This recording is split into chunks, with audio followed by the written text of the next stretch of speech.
तब तक भारत का तेज विकास नहीं हो पाएगा। देश में पंचायती राज की परिकल्पना के पीछे यही भावना है। बीते दशक में पंचायतों को सशक्त करने के लिए एक के बाद एक कदम उठाए गए। टेक्नोलॉजी के माध्यम से भी पंचायतों को मजबूत किया गया।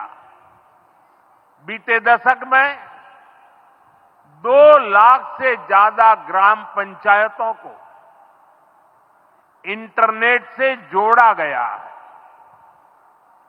5.5 लाख से ज्यादा कॉमन सर्विस सेंटर्स गांवों में बने हैं। पंचायतों के डिजिटल होने से एक और फायदा हुआ है। जीवन मृत्यु प्रमाण पत्र, भूमि धारण प्रमाण पत्र, ऐसे कई दस्तावेज आसानी से प्राप्त कर सकते हैं। आजादी के अनेक दशकों बाद जहां देश को संसद की नई इमारत मिली, वहीं देश में 30,000 नए पंचायत भवन भी बनाए गए। पंचायतों को पर्याप्त फंड मिले, ये भी सरकार की प्राथमिकता रही है। बीते 10 साल में 2 लाख करोड़ रुपए से ज्यादा का फंड पंचायतों को मिला है। ये सारा पैसा गांव के विकास में लगा है। साथियों, ग्राम पंचायतों की एक और बड़ी समस्या भूमि विवाद से जुड़ी रही है। कौन सी जमीन आबादी की है, कौन सी खेती की है, पंचायत की जमीन कौन सी है, सरकारी जमीन कौन सी है, और इन सारे विषयों पर अक्सर विवाद रहता था। इसके समाधान के लिए जमीनों का डिजिटलीकरण किया जा रहा है। जमीनों के रिकॉर्ड का डिजिटलीकरण से अनावश्यक विवादों को सुलझाने में मदद मिली है। साथियों, हमने देखा है कि पंचायतों ने कैसे सामाजिक भागीदारी को सशक्त किया।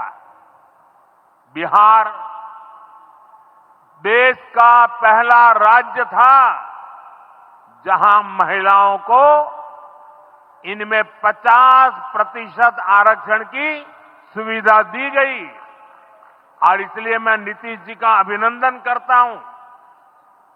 आज बहुत बड़ी संख्या में गरीब, दलित, महादलित, पिछड़े, अति पिछड़े समाज की बहन बेटियां बिहार में जनप्रतिनिधि बनकर सेवाएं दे रही है, और यही सच्चा सामाजिक न्याय है। यही सच्ची सामाजिक भागीदारी है। लोकतंत्र ज्यादा से ज्यादा भागीदारी से ही समृद्ध होता है, सशक्त होता है।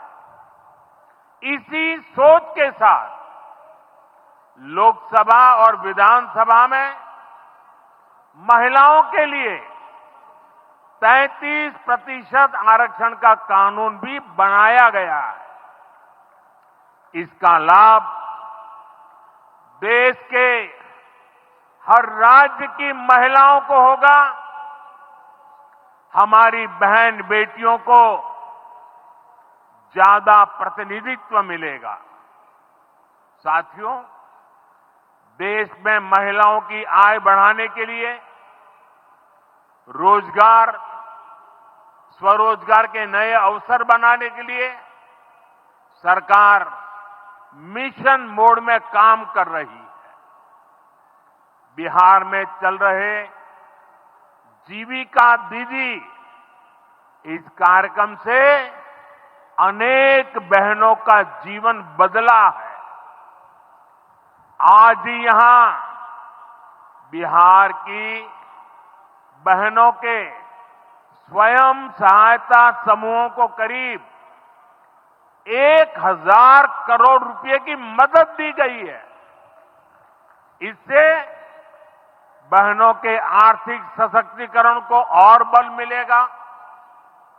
ये देश में 3 करोड़ लखपति दीदी बनाने के लक्ष्य की प्राप्ति में और सहयोगी बनेगा। साथियों, बीते दशक में ग्रामीण अर्थव्यवस्था को नई गति मिली है। गांवों में गरीबों के घर बने, सड़कें बनी, पक्के रास्ते बने हैं, गांवों में गैस कनेक्शन पहुंचे, पानी के कनेक्शन पहुंचे, शौचालय बने हैं। ऐसे हर काम से गांव में लाखों करोड़ रुपए पहुंचे हैं। रोजगार के नए अवसर भी बने हैं। मजदूर से लेकर किसान और गाड़ी वाले से लेकर दुकानदार तक सबको कमाई के नए मौके मिले हैं। इससे उस समाज को सबसे अधिक फायदा हो रहा है जो पीढ़ियों से वंचित रहे थे। मैं आपको पीएम आवास योजना का उदाहरण दूंगा। इस योजना का लक्ष्य है देश में कोई भी गरीब परिवार बेघर ना हो, सबके सिर पर पक्की छत हो। अभी जब इन माताओं बहनों को मैं घर की चाबी दे रहा था, उनके चेहरे पर जो संतोष नजर आ रहा था, उनमें जो नया आत्मविश्वास दिख रहा था, वो वाकई इन गरीबों के लिए काम करने की प्रेरणा का कारण बन जाता है। और इसी लक्ष्य के साथ बीते दशक में 4 करोड़ से अधिक पक्के घर बनवाए गए हैं। बिहार में भी अब तक 57 लाख गरीब परिवारों को पक्के घर मिल चुके हैं। ये घर गरीब, दलित, पिछड़े, अति पिछड़े, पसमानदा परिवार, ऐसे समाज के वंचित परिवारों को मिले हैं। आने वाले सालों में 3 करोड़ और पक्के घर गरीबों को मिलने जा रहे हैं। आज ही बिहार के करीब 1.5 लाख परिवार अपने नए पक्के घर में गृह प्रवेश कर रहे हैं। देश भर के 15 लाख गरीब परिवारों को नए घरों के निर्माण के स्वीकृति पत्र भी दिए गए हैं। इसमें भी 3.5 लाख लाभार्थी ये हमारे बिहार के ही हैं। आज ही करीब 10 लाख गरीब परिवारों को उनके पक्के घर